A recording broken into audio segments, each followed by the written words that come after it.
Maraming salamat sa ating Diyos sa katagumpayan ng banal na misa na ating nakasama ang ating pong minamahal na spiritual director, Father Sunny Declaro. Amen. Salamat sa ating kapatid na napakasipag. Talaga namang hindi po pinapalagpas ang araw ng Martes na hindi natin nakasama ang ating napakasipag na pari. Amen. Praise God. Hallelujah. At muli po, magandang gabi na po sa inyo pong lahat na mga pinagpalang anak ng Diyos. Sa'yo, Brother Dario, mapagpalang gabi. Pinagpalang gabi ng Sister Ellen, siyempre sa ating mga kapatid na po nakikinig through internet, Amen. Sa mga tahanan po ngayon, pinagpalang gabi po sa inyo lahat. Amen. Praise the Lord. At syempre, narito na po tayong muli sa ating pong pakikinig ng mga patotoo. Sa inyo pong pagkakaupo po dyan, alam ko po na nakahanda po ang inyong mga tenga upang makinig na mga kapatid nating magbabahagi. Amen. Mga pinagpala ito ng Panginoon na ngayon po ay magbibigay ng papuri sa Diyos sa pamagitan po ng pagpapatoo, kabutihang ginawa ng Panginoon sa kanilang buhay. At ang Amen. una natin tatawagin, sila po ay, ano ba kayo, mag-asawa, magnanay, mag-ina. Sila po ay magnanay, mother and son, mula po sa Muntinlupa City. Sister Nenita Munoz And Brother Mark Vincent Munoz.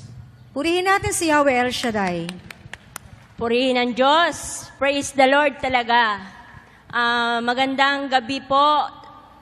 Una po kay Yahweh El Shaddai, kay Brother Mike, Sister Belen, at sa inyong lahat, mga brothers and sisters.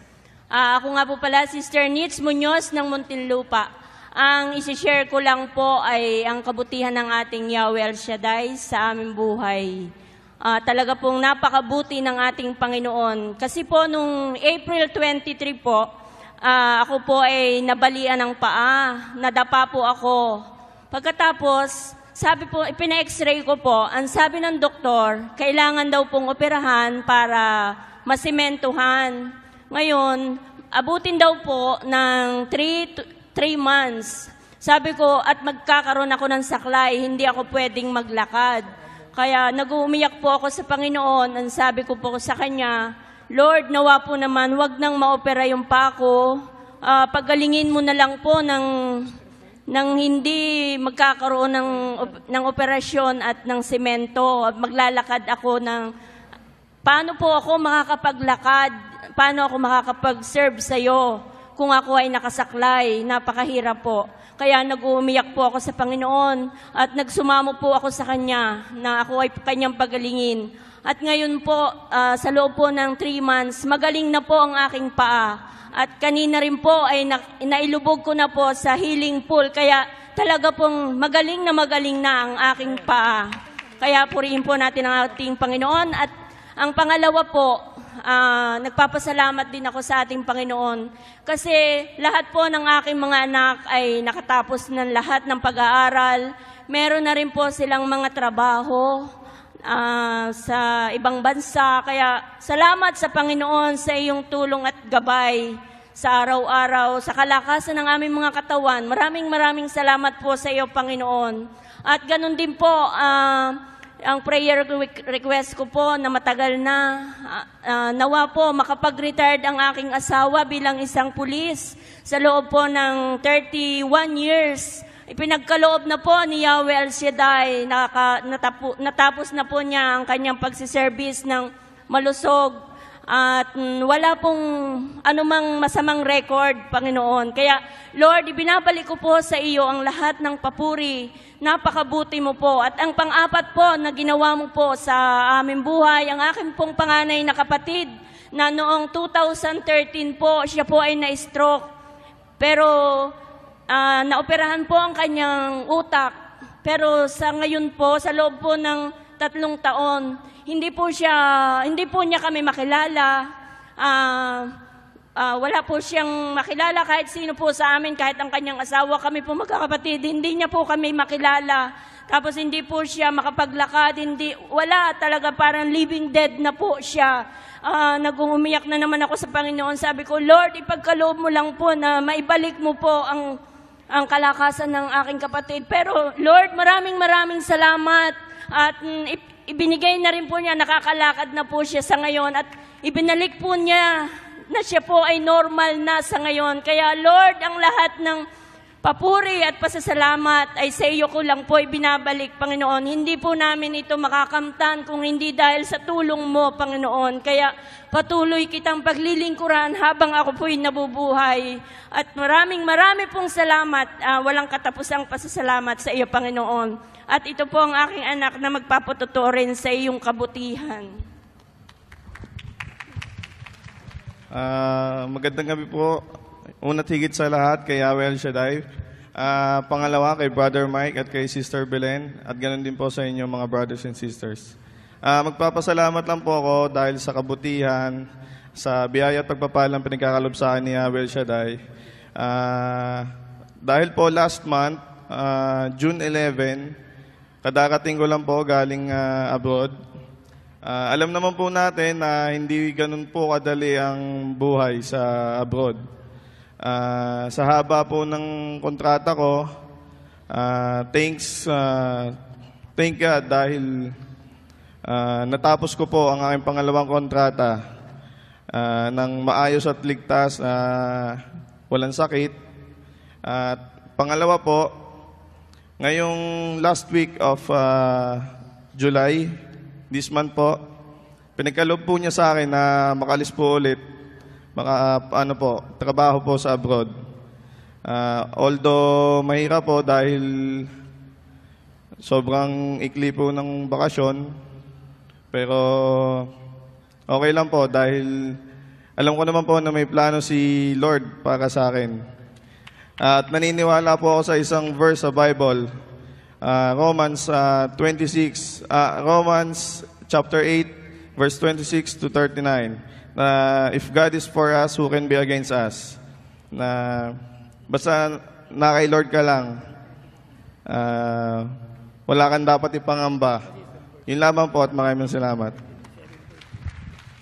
Salamat kapatid, salamat sa ating Salamat po sa Panginoon. inyo. Hallelujah. At mula po sa Bacoor, Cavite City, Atin pong pakinggan si Sister Lucy Bores. palakpakan natin ang ating Panginoon.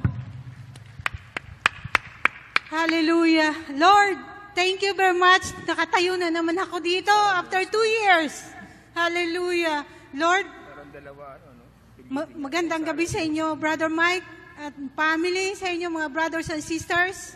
Higit po ako nagpapasalamat kay Lord El Shaddai na sa kabila ng lahat ng mga trials sa buhay ko, sa family ko at sa akin lalo na po, na kahit na inuumangan po ako ng baril, lahat na po, pag kay Lord ka, walang masamang mangyayari sa'yo. Dahil po, isi-share ko po, dahil sa mga financial at mga properties ng mga family ko na inaangkin ng iba kong pamilya na hindi naman karapat-dapat, pero ako po ang lumaban. Dahil kalooban siguro ni Lord na binigyan niya ako ng wisdom na ako ang lumaban sa mga properties ng aking family. Nandun pong hahabulin ako ng M16. Hallelujah. Pero hindi po ako natinag. Nandun po habulin ako ng tiyo ko ng itak. Hallelujah. Pero nakatayo po ako. Nandun po akong babatuhin ako na yung bato ng parang 1 kilo ang bigat. Pero hindi po lumalapat sa katawan ko. Humahaging po sa katawan sa kabila, sa gilid ko. In Jesus' name. Ang ginagawa ko lang po, nagdadasal po ako ng Salmo 91 na Lord, wala akong panghawakan kundi kayo. Ano man ang mangyari sa akin, nakahanda po ako kung kalooban nyo. Pero kung hindi kalooban nyo, Lord, tulungan nyo ako. Buhayin nyo ako para sa family ko. Lord, thank you. At lahat ng gusto ko, ang mga blessings sa family ko, sa mga trials na na-overcome ko, Lord, na sa tulong mo, Lord, nandito po ako. Year 1999 up to now, nandito po ako, buhay na buhay, sa harapan nyo. Praise the Lord. Maraming salamat in Jesus' name. Thank you po, brother. Salamat sa Salamat Diyos. sa Panginoon. Sa Diyos galing ang tapang na binigay sa Kanya. Amen. Habulin ka ba naman ng M16? Walang diba? tao. Walang tao, M16. Yung divine protection ng Panginoon talagang ipinaparanas niya sa lahat ng mga patuloy po nagtitiwala sa ating Amen, Diyos na amen. makapangyarihan sa lahat. At mula po sa Marikina City, Narito po si Sister Fe Saramosing. Amen. Glory to Palakpakan God. natin ang ating Panginoon. Praise God, hallelujah, glory to God, glory to Christ Jesus, purihin ang Diyos, hallelujah. Alam niyo po, noong 2013, humingi po ako sa Panginoon na papunta po akong Dubai. Hiningi ko po na bigyan ako ng amo na mabait at pag hiningi ko na makarating ako sa gawain natin at 2 anak, purihin ng Diyos, ibinigay po yun sa akin ng Panginoon, masunurin ng mga bata, mabait na amo, at tumutulong sa lahat ng pangangailangan. And ang pangalawa po, 2014 po, 13, first convention po ng El Shaddai Dubai chapter, hiningi ko po sa Panginoon na nawa po kalimutan ng amo ng asawa ko ang utang namin dahil po sa operasyon niya. Hiningi ko po yun, pinaniwalaan ko sa Diyos na alam kong may magagawa ang Diyos sa lahat ng bagay at alam kong hindi niya ako bibiguin. Alam niyo po, pagsahod po ng November 29 po yun, December po nang nagsahod ang asawa ko, sinabi po ng amo niya na, sabi niya po, "Sir, ang utang ko po ay babayaran ko." Ang sabi niyo po, hayaan mo na yon, kalimutan na natin, bayad na yon sa pangalan ni Jesus, tinugon ako ng ating Panginoon.